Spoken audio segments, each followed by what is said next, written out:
नमस्कार दोस्तों, आज की इस वीडियो में हम लोग बात करने वाले हैं हिंदी से संस्कृत में अनुवाद कैसे करते हैं। जी हाँ दोस्तों, इस वीडियो को देखने के बाद आपको जो है हिंदी से संस्कृत में अनुवाद करना लगभग आ जाएगा। तो दोस्तों वीडियो के अंत तक बने रहे, आप जरा भी स्किप ना करें, नहीं तो आपके लिए हानि हो सकता है। दोस्तों आप नहीं भी जानते हैं संस्कृत तो कोई बात नहीं दोस्तों, इस वीडियो में मैंने वैसे टाइप्स के क्वेश्चंस को लिया है जिसको आप यदि सोल्यूशन करते हैं तो आप संस्कृत में अनुवाद करना सीख जाएंगे।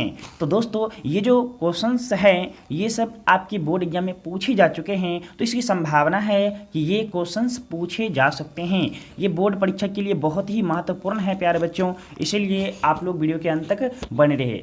तो चलिए वीडियो को स्टार्ट करते हैं। प्यारे बच्चों, मेरा पहला क्वेश्चन जो है वो क्वेश्चन है जनक जनकपुर की राजा थे। तो आपकी बोर्ड एग्जाम में जो है 12 प्रश्न दिए जाएंगे हिंदी में, तो आपको संस्कृत में किन्हीं 6 प्रश्नों का उत्तर देने के लिए कहा जाएगा कि आप संस्कृत इसका अनुवाद करिए। तो प्यारे बच्चों इसमें से कोई भी हो सकता है, तो ये अनुमानतः मैंने इस प्रश्न को लिया है जो प्रीवियस ईयर में पूछे गए हैं। तो प्यारे बच्चों इस अनुवाद को आप ध्यान से पढ़िए और इसके आधार पर ही आपको हो सकता है यही वाक्य रहे या इसके आधार पर आपको पूछे जाएं।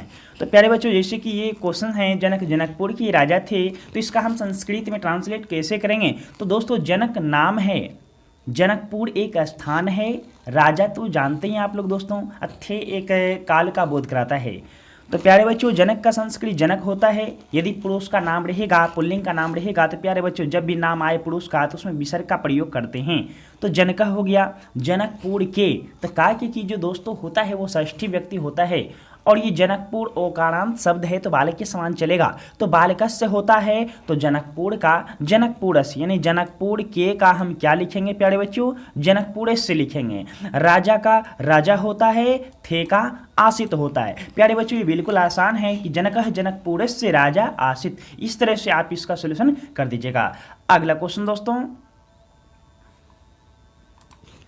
पटना बिहार की राजधानी है। तो प्यारे बच्चों ये क्वेश्चंस कई बार पूछे गए हैं और पूछे जा सकते हैं कि पटना बिहार की राजधानी है, तो ये बिल्कुल आसान है। तो प्यारे बच्चों पटना का संस्कृत पाटलिपुत्र होता है, तो इसमें विसर्ग का प्रयोग करेंगे, पाटलिपुत्र है। बिहार की, तो का की दोस्तों षष्ठी व्यक्ति होता है, और ये ओकारांत शब्द है, बिहार ओकारांत शब्द है। ओकारांत किसको कहते हैं, जिस शब्द के अंत में ओ रहता है, रॉ में क्या मिला हुआ दोस्तों, ओ है, तो ये ओकारांत शब्द हुआ। ओकारांत शब्द जितने भी होंगे वे बालक के समान चलेंगे। तो बिहार एक ही है तो एक वचन हुआ, तो षष्ठी व्यक्ति एक वचन बालक का बालकस्य होता है, तो बिहार का बिहारस से लिखेंगे। राजधानी खुद स्त्रीलिंग शब्द है प्यारे बच्चों, तो राजधानी का राजधानी ही होता है। यहाँ देखिए दोस्तों, है का आप अस्ते भी लिख सकते हैं और वर्तते भी लिख सकते हैं, लेकिन पटना वर्तमान में तो बिहार की राजधानी है ही ना, इसीलिए वर्तमान में जो रहेगा उसके लिए हम है का वर्तते शब्द का प्रयोग करेंगे। अगर वर्तमान में नहीं रहता, अगर वहां पर है रहता तब हम अस्ति लिखते, अर्थात पाटलिपुत्र बिहारस्य राजधानी वर्तते। अगला क्वेश्चन प्यारे बच्चों, रमेश धोबी को कपड़ा देता है। तो ये जो प्यारे बच्चों क्वेश्चन है ये दानार्थी चतुर्थी के अनुसार बनेगा। प्यारे बच्चों रमेश का रमेश लिखेंगे, धोबी को यहाँ को जो चिन्ह है द्वितीय व्यक्ति भी हो सकता है और चतुर्थी व्यक्ति भी, लेकिन यहाँ दान के अर्थ में है, देना क्रिया है। तो प्यारे बच्चों देना क्रिया जब भी आएगा तो यहाँ पे को चिन्ह को हम चतुर्थी व्यक्ति ही मानेंगे।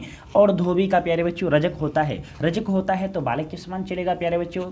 तो धोबी कितना है, यहाँ पर एक है, अनेक नहीं है, एक है तो एक वचन हुआ। चतुर्थी व्यक्ति एक वचन, चतुर्थी व्यक्ति एक वचन में बालक का बालकाय होता है प्यारे बच्चों, तो रजक का रजकाय हो जाएगा। तो रमेशः रजकाय। कपड़ा का प्यारे बच्चों वस्त्र होता है, किलिवलिंग शब्द है तो इसमें मोहलंत का प्रयोग करेंगे। वस्त्रम देता है, देना क्रिया यहाँ पे है प्यारे बच्चों, और देना क्रिया जो है वह दान के अर्थ में है, दान के अर्थ में है। तो इसमें कार्य कौन कर रहा है कपड़ा देने का, तो रमेश कर रहा है। रमेश कितना है प्यारे बच्चों, एक है, यानी एक वचन हुआ। प्रथम पुरुष एक वचन, प्रथम पुरुष एक वचन का करता है प्यारे बच्चों, तो प्रथम पुरुष एक वचन का क्रिया भी होगा। दा धातु का प्रथम पुरुष एक वचन में प्यारे बच्चों ददाती होता है, और ये लट लकर का वाक्य है तो इसके अनुसार बनेगा रमेशः रजकाय वस्त्रम ददाती। तो प्यारे बच्चों इस तरह से आप इसका सॉल्यूशन कर सकते हैं। अगला क्वेश्चन प्यारे बच्चों, संस्कृत देवताओं की भाषा है, संस्कृत देवताओं की भाषा है प्यारे बच्चों। संस्कृत का संस्कृत ही होता है, मोहलंत का प्रयोग करेंगे तो संस्कृतम ही संस्कृतम शब्द हुआ। देवताओं की। तो प्यारे बच्चों यहाँ देवता शब्द है, देवता का संस्कृत देव होता है, देवता का संस्कृत देव होता है। तो प्यारे बच्चों यहाँ पर जो है देवताओं हैं तो अनेक हुआ, बहुवचन हुआ। तो यहाँ की जो है षष्ठी व्यक्ति अर्थात संबंध कारक है, संबंध कारक को हम संस्कृत में षष्ठी व्यक्ति कहते हैं। तो प्यारे बच्चों ये जो देव शब्द है बालक के समान चलेगा, तो बालक का षष्ठी व्यक्ति बहुवचन में बाल का नाम होता है। प्यारे बच्चों क्या होता है? बाल का नाम, बाल का नाम होता है तो बहुवचन है, तो यहाँ क्या लिखेंगे? देवानाम। भाषा संस्कृत शब्द है प्यारे बच्चों, और ये स्त्रीलिंग शब्द है, तो भाषा का भाषा, जैसे लता का लता होता है तो भाषा का भाषा लिखेंगे, है का क्या लिखेंगे? अस्ति लिखेंगे। अगला क्वेश्चन प्यारे बच्चों, कवियों में कालिदास श्रेष्ठ है। तो प्यारे बच्चों इसमें श्रेष्ठता का बोध है, श्रेष्ठता का बोध होगा। तो प्यारे बच्चों यहाँ पर जो है कवियों में का क्या हो जाएगा प्यारे बच्चों? कविशु हो जाएगा। कालिदास तो नाम है प्यारे बच्चों, और ये पुल्लिंग का नाम है, तो हमेशा आपको याद रखना है कि पुल्लिंग का नाम रहेगा तो विसर्ग का प्रयोग करेंगे, तो क्या होगा? कालिदास है। श्रेष्ठ का श्रेष्ठ लिखेंगे प्यारे बच्चों, है का अस्ति, यानी कविशु कालिदास श्रेष्ठ अस्ति। ये साधारण वाक्य हुआ प्यारे बच्चों। अगर आप दूसरे तरीके से बनाइएगा तो आप इसमें षष्ठी का भी प्रयोग कर सकते हैं, यानी कविनाम कालिदास श्रेष्ठ अस्ति। उस तरह से भी आपका सही होगा, क्योंकि मेरा सूत्र यथा जो निर्धारण कहता है, जिसका निर्धारण किया जाता है और जिससे निर्धारण किया जाता है उसमें षष्ठी और सप्तमी दोनों व्यक्ति होती है। तो यहाँ जो निर्धारण किया गया है कवियों से किया गया है, कवियों से श्रेष्ठ बताया गया है, तो आप कवियों में षष्ठी भी लगा सकते हैं और सप्तमी भी लगा सकते हैं। अगला क्वेश्चन प्यारे बच्चों, रोहन के साथ मोहन विद्यालय जाता है। प्यारे बच्चों रोहन के साथ मोहन विद्यालय जाता है, तो यहाँ पे 7 शब्द आया है प्यारे बच्चों। 7 शब्द के योग में, यानी सहार्थी तृतीया में एक सूत्र होता है। इसमें क्या है कि 7 शब्द जहाँ भी रहेंगे और इससे पहले जो शब्द रहेंगे अर्थात 7 जिसके कारण आएंगे प्यारे बच्चों, उसमें आपको तृतीया ही लगाना है। जबकि ये जो है षष्ठी व्यक्ति का पहचान चिन्ह है प्यारे बच्चों, तो आपको षष्ठी यहाँ पे नहीं लगाना है। अगर आप लगाते हैं तो गलत हो जाएगा प्यारे बच्चों। क्यों? क्योंकि सहार्थी तृतीया सूत्र कहता है कि 7 शब्द जहाँ भी रहेंगे जिसके कारण आएंगे उसमें आपको तृतीया ही लगाना है। तो 7 शब्द जो आया है रोहन के कारण आया है प्यारे बच्चों, तो रोहन में हमें तृतीय व्यक्ति का प्रयोग करना है। और ये ओकारांत शब्द है, कितना रोहन है? तो 1 है, तो तृतीय व्यक्ति एक वचन में बालक का बालकेन होता है, तो प्यारे बच्चों रोहन का रोहनेन लिखेंगे। 7 का सह लिखेंगे प्यारे बच्चों, 7 का क्या लिखेंगे? सह। आप साकम समम सार्धम भी लिख सकते हैं प्यारे बच्चों, सह साकम समम सार्धम, ये सब का अर्थ होता है 7। मोहन नाम है प्यारे बच्चों, तो मोहन का मोहन लिखेंगे, विद्यालय का विद्यालयम लिखेंगे, जाता है। और ये लट लकार का वाक्य है प्यारे बच्चों। जाता है तो कौन जाता है? तो मोहन एक है, तो प्रथम पुरुष एक वचन हुआ प्यारे बच्चों। गम धातु है, गम का गच चलता है तो गच्छति हो जाएगा, यानी रोहनेन सह मोहन विद्यालयम गच्छति, हमारा राइट आंसर हो जाएगा प्यारे बच्चों। अगला क्वेश्चन प्यारे बच्चों, तुम पटना कब जाओगे? तुम का संस्कृत तुम लिखेंगे, पटना का पाटलिपुत्रम लिखेंगे, कब का कदा लिखेंगे, जाओगे। ये ललित लकार का वाक्य है प्यारे बच्चों। तुम यहाँ पे मध्यम पुरुष एक वचन का है तो शेषी सूत्र होता है, और जाना क्रिया का गम धातु होता है, अंतिम वर्ण धुरा है तो इसमें हर से जोड़ेंगे और उसका चेंज हो जाएगा 100, तो क्या लिखेंगे? गमिष्यसि, यानी तुम पाटलिपुत्रम कदा गमिष्यसि। और ये प्रश्नबोधक चिन्ह है प्यारे बच्चों, तो आप प्रश्नबोधक चिन्ह का प्रयोग कीजिएगा। अगला क्वेश्चन प्यारे बच्चों,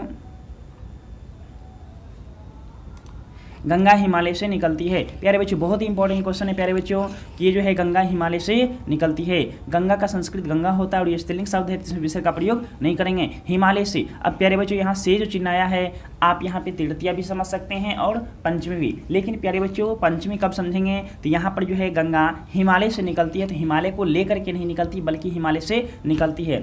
भुवः परभवः च सूत्र के अनुसार यहाँ पे प्यारे बच्चों हिमालय से निकलती है। यहाँ से जिस चीज़ या वस्तु की उत्पत्ति जिस स्थान से होती है उस स्थान में पंचमी व्यक्ति का प्रयोग हम करते हैं। तो यहाँ गंगा की उत्पत्ति कहाँ से हुई है? हिमालय से। तो यहाँ से निकली है गंगा, तो इसमें किसका प्रयोग करेंगे? पंचमी व्यक्ति का। और प्यारे बच्चों हिमालय जो शब्द है ओकारांत है, बालक के समान चलेगा। हिमालय कितना है? 1 है। बालकात होता है तो हिमालय का क्या लिखेंगे? हिमालयात। निकलती है प्यारे बच्चों, निकलती है का प्रभवती भी लिख सकते हैं, और प्यारे बच्चों यहाँ पे निःसरती का भी प्रयोग कर सकते हैं।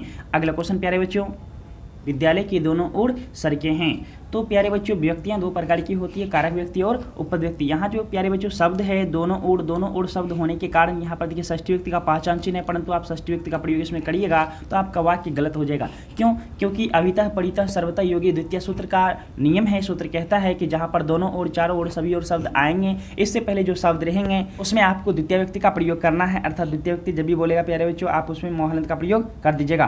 तो विद्यालय का क्या लिखेंगे? विद्यालयम।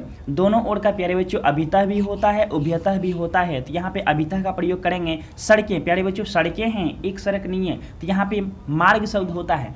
मार्ग बालक के समान चलेगा तो सड़कें हैं तो अनेक सड़कें होंगे, तो यहाँ पे मार्गाह, और हैं का प्यारे बच्चों संति लिखेंगे, तो यहाँ पे मेरा वाक्य हो गया विद्यालय में अभितः मार्गाह संति, यानी विद्यालय के दोनों ओर सड़कें हैं। तो प्यारे बच्चों इस टाइप्स के क्वेश्चंस आपके पूछे जा सकते हैं। तो प्यारे बच्चों इसको ध्यान से समझिएगा कि यहाँ षष्ठी व्यक्ति है, यहाँ षष्ठी का प्रयोग नहीं होगा, क्योंकि दोनों ओर, चारों ओर, सभी ओर जब भी शब्द रहेंगे तो इससे पहले जो शब्द रहेंगे जिसके कारण आएंगे उसमें आपको द्वितीय व्यक्ति का प्रयोग करना है, अर्थात मोहलंत का ही प्रयोग करना है। अगला क्वेश्चन प्यारे बच्चों, राजा दशरथ अयोध्या की राजा थे। प्यारे बच्चों ये नाम है राजा दशरथ, राजा का राजा लिखेंगे, दशरथ नाम है प्यारे बच्चों, तो इसमें विसर्ग का प्रयोग करेंगे, तो राजा दशरथ अयोध्या के। तो दोस्तों यहाँ पे अयोध्या जो शब्द है आकारांत शब्द है और ये अयोध्या स्त्रीलिंग शब्द है, तो लता का समान चलेगा प्यारे बच्चों। तो यहाँ का के की जो है षष्ठी व्यक्ति है, तो प्यारे बच्चों यहाँ पे लता का लतायाह होता है, तो अयोध्या का क्या लिखेंगे, अयोध्यायाह। राजा का प्यारे बच्चों राजा ही होता है, क्योंकि मूल शब्द राजन है, राजन का प्रथम व्यक्ति एक वचन में राजा होता है, तो यहाँ राजा लिखेंगे। थे का क्या लिखेंगे प्यारे बच्चों, आसित लिखेंगे, यानी राजा दशरथ अयोध्याया राजा आसित, यानी राजा दशरथ अयोध्या के राजा थे। प्यारे बच्चों इस तरह से आप बना सकते हैं। अगर प्यारे बच्चों वीडियो अच्छा लग रहा है तो आप वीडियो को लाइक तो जरूर करें। अगला क्वेश्चन प्यारे बच्चों, रमेश सुरेश के साथ घर जाता है। प्यारे बच्चों मैंने अभी आपको ऊपर में बताया था कि 7 शब्द के योग में जो है आपको तृतीय व्यक्ति का प्रयोग करना है, क्योंकि साहार्थी तृतीय एक सूत्र होता है, और यहाँ 7 शब्द फिर आ गया है। 7 शब्द आया है तो किसके कारण आया है प्यारे बच्चों, सुरेश के कारण। अगर सुरेश नहीं रहता तो यहाँ पर 7 शब्द का प्रयोग नहीं होता, इसके कारण नहीं है प्यारे बच्चों, यहाँ पे सुरेश शब्द के कारण आया है। रमेश तो घर जा ही रहा है, परंतु किसके साथ, सुरेश के साथ। सुरेश शब्द यहाँ पे आया है तो यहाँ 7 शब्द इसी के कारण आया है, तो इसमें हमें तृतीय व्यक्ति का प्रयोग करना है प्यारे बच्चों। तो यहाँ रमेश नाम हो गया, तो रमेश का क्या लिखेंगे, रमेश लिखेंगे प्यारे बच्चों। साथ यहाँ पे है तो सुरेश यहाँ पे वो कारण शब्द हो गया प्यारे बच्चों, और बालक के समान चलेगा तो बालकेन होता है, तो सुरेश का सुरेशन लिखेंगे प्यारे बच्चों। रो वाला शब्द है तो यहाँ पे नो चेंज हो जाएगा, तो क्या लिखेंगे, सुरेश के का क्या लिखेंगे, सुरेशन। यहाँ पे षष्ठी व्यक्ति का प्रयोग नहीं करेंगे प्यारे बच्चों। साथ का सह लिखेंगे, साकम समम सार्धम, आप तीनों शब्द का प्रयोग कर सकते हैं। क्यों यहाँ पे तृतीय व्यक्ति का प्रयोग किया, इसीलिए बच्चों 7 शब्द आया है, इसी के कारण यहाँ पे तृतीय व्यक्ति का प्रयोग हुआ है। घर का गृहम लिखेंगे प्यारे बच्चों, जाता है यहाँ पे कौन, तो रमेश जाता है प्यारे बच्चों। इसमें तृतीय व्यक्ति का प्रयोग हो गया, तो कर्ता नहीं हुआ, कर्ता यहाँ पे कौन है, रमेश है, तो यहाँ पर किसका प्रयोग करेंगे, गस्ती। ये लट लगा का वाक्य है प्यारे बच्चों, तो यहाँ पे क्या हो जाएगा, गस्ती, यानी रमेश सुरेशेन सह गृहम गस्ती, यानी रमेश सुरेश के साथ घर जाता है। अगला क्वेश्चन प्यारे बच्चों, वह सांप से डरता है। तो प्यारे बच्चों यहाँ जो सूत्र का प्रयोग होगा भित्रार्थानाम भय हेतु, यहाँ पे जो है डरना बचाना शब्द जब भी आएंगे जिससे डरेंगे और जिससे बचाया जाएगा उसमें पंचमी व्यक्ति का प्रयोग होगा। तो प्यारे बच्चों यहाँ वह का, यहाँ पे वह का सह लिखेंगे प्यारे बच्चों। पुल्लिंग के लिए सह होता है, स्त्रीलिंग के लिए सा होता है। सांप से, तो सांप से जो है सांप का प्यारे बच्चों सर्प होता है, सांप का सर्प होता है, सर्प होता है प्यारे बच्चों, तो बालक के समान चलेगा। तो यहाँ पे सांप कितना है, 1 है, तो बालक के समान चलेगा, तो बालकात होता है, तो सर्प का क्या लिखेंगे, सर्पात लिखेंगे। डरता है का क्या लिखेंगे, विभेति, डरता है का क्या लिखेंगे, विभेति, यानी सह सर्पात विभेति, वह सांप से डरता है। प्यारे बच्चों आप इस तरह से बनाइएगा। अगला क्वेश्चन प्यारे बच्चों, मुझे लड्डू अच्छा लगता है, जो एक सूत्र होता है रुचिर्थानाम प्रियमाना। इस सूत्र के अनुसार हम लोग जानते हैं कि जो वस्तु अथवा चीज़ जिस व्यक्ति को अच्छा लगता है उस व्यक्ति में हम चतुर्थ व्यक्ति का प्रयोग करते हैं। तो यहाँ व्यक्ति कौन है, तो मैं है दोस्तों, तो मैं जो है अस्मद का रूप है, तो चतुर्थी व्यक्ति एक वचन में, मैं का ये मुझे का मह्यम लिखेंगे, लड्डू का मोदगम लिखेंगे। अच्छा लगना एक क्रिया है प्यारे बच्चों, अच्छा लगना रुच धातु होता है, रुच धातु होता है, तो यहाँ पे कर्ता मुझे नहीं होगा प्यारे बच्चों, यहाँ पे मोदक को कर्ता मानना पड़ेगा, और इसके अनुसार एक है तो यहाँ पे रोस्ते का प्रयोग करेंगे, मह्यम मोदकम रोस्ते, यानी मुझे लड्डू अच्छा लगता है, क्या होगा, मह्यम मोदकम रोस्ते। अगला क्वेश्चन प्यारे बच्चों, जो महात्मा गांधी भारत के राष्ट्रपिता थे, तो इसका लिखेंगे प्यारे बच्चों, महात्मा गांधी नाम है तो महात्मा गांधी ही भारत से, क्योंकि प्यारे बच्चों काकी की जो रहता है तो वो षष्ठी होता है, और ये भारत बालक के समान चलेगा प्यारे बच्चों, तो बालक से होता है, तो भारत का क्या लिखेंगे, भारतीय से। तो भारतीय से राष्ट्रपिता प्यारे बच्चों, राष्ट्रपिता का संस्कृत राष्ट्रपिता ये होता है, थे का आसित लिखेंगे प्यारे बच्चों, थे का क्या लिखेंगे, आसित, यानी महात्मा गांधी भारतीय से राष्ट्रपिता आसित, महात्मा गांधी भारत के राष्ट्रपिता थे। आप इस तरह से बना दीजिएगा प्यारे बच्चों। अगला क्वेश्चन प्यारे बच्चों, कालिदास संस्कृत के महान कवि थे। तो प्यारे बच्चों इसका बनाना कैसे है, तो कालिदास नाम है प्यारे बच्चों, तो कालिदास का कालिदास लिखेंगे, संस्कृत के काके की आएगा तो उसमें षष्ठी व्यक्ति का प्रयोग होता है, और ये बालक के समान चलेगा प्यारे बच्चों। आप लोग इतना जान नहीं चुके होंगे कि इसमें षष्ठी का प्रयोग होता है, षष्ठी यानी से का प्रयोग करेंगे, ओ कारण शब्द होगा तो उसमें से का प्रयोग करेंगे, तो संस्कृत से हो जाएगा प्यारे बच्चों। महान कवि, महान कवि थे, तो प्यारे बच्चों महान कवि का महाकवि होता है और थे का आसित लिखेंगे प्यारे बच्चों, यानी कालिदास संस्कृतस्य महाकवि आसित। प्यारे बच्चों ये आपको क्वेश्चन समझ में आ गए होंगे और इसी टाइप के क्वेश्चंस आपके बोर्ड एग्जाम में पूछे जा सकते हैं। तो प्यारे बच्चों आप इसको एक या दो बार और देख लीजिए, आप इसको बढ़िया समझने का प्रयास कीजिए, तो आप इसको बढ़िया समझ जाइएगा, तो आप चुटकियों में जो है वाक्यों को अनुवाद कर सकते हैं। धन्यवाद प्यारे बच्चों।